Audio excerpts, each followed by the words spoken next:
Assalamualaikum, nama saya Nurul Fakihah binti Amiruddin, PTM 190707956, KBJ 1908305. Nama saya Cik Nur Izzafazah binti Cik Muhammad Fauzi. Nombor ID saya PTM 190708297.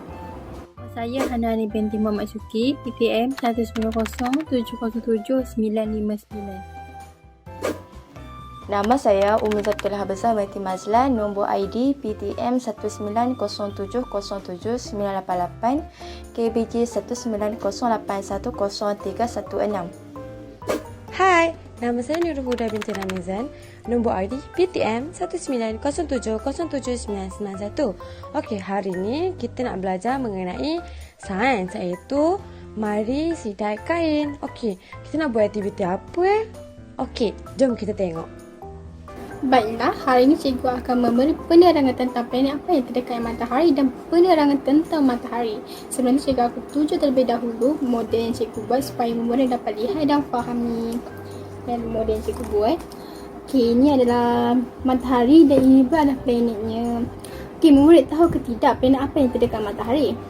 Planet yang terdekat matahari adalah planet utara, dan manakala bumi kita juga terdekat dengan matahari. Murid-murid tahu tak apa itu matahari?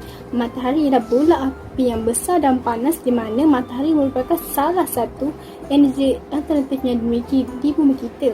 Dan matahari juga merupakan salah satu sumber energi utama kepada makhluk hidup di bumi, salah satunya kepada manusia, tumbuhan dan haiwan-haiwan. Ciri-ciri matahari secara kasar di mata kita sudah tahu bagaimana bentuk dan juga warna sinar dari matahari, di mana cahaya matahari ini berwarna putih sebenarnya, murid. Di mana bumi ini telah dilindungi atmosfera, secara spontannya cahaya matahari itu melawati atmosfera bumi sehingga mengalami pencampuran cahaya, iaitu matahari secara kasarnya berwarna kuning.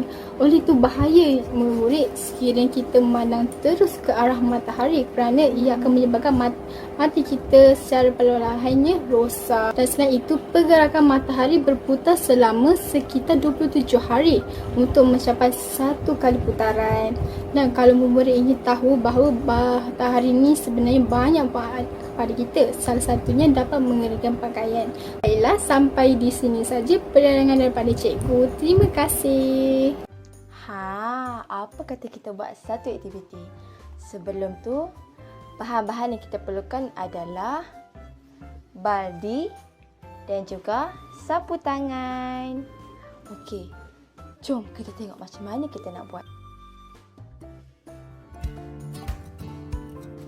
Okey, langkah yang pertama yang kita kena buat adalah masukkan air ke dalam baldi.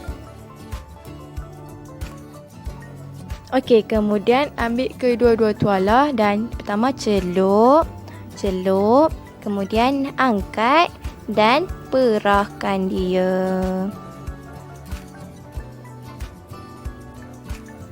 Okey, lepas tu kita ambil tuala lagi satu and letak dekat tepi tu macam tuala lagi satu. And then kita ambilkan penyangkut dan letakkan tuala dekat penyangkut. Letak elok-elok tau.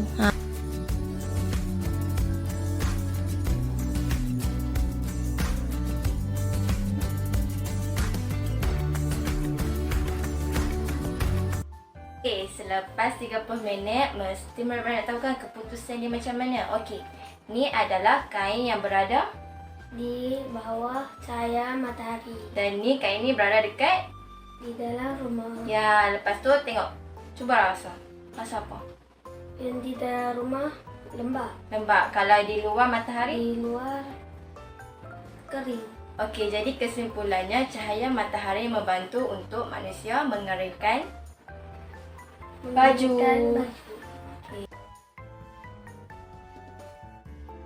Penggunaan dan kepentingan cahaya matahari dalam kehidupan seharian amatlah penting.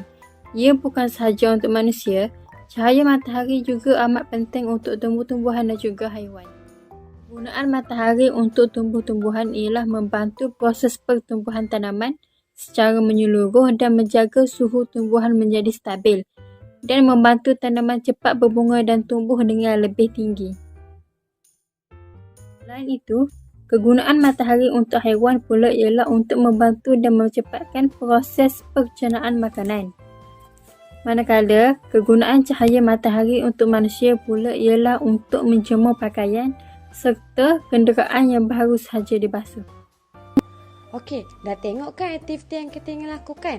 Jadi, daripada kesimpulan aktiviti yang kita lakukan tu, kita dapat tahu kegunaan matahari, fungsi matahari dalam kehidupan seharian kita, untuk tumbuh-tumbuhan. Jadi, cikgu harap kamu dapat manfaatkan aktiviti yang kita lakukan ini dalam kehidupan seharian kamu seperti sedia kain. Jadi, cikgu harap kamu dapat membantu ibu bapa kamu untuk sedia kain. Sekian, terima kasih. Bye.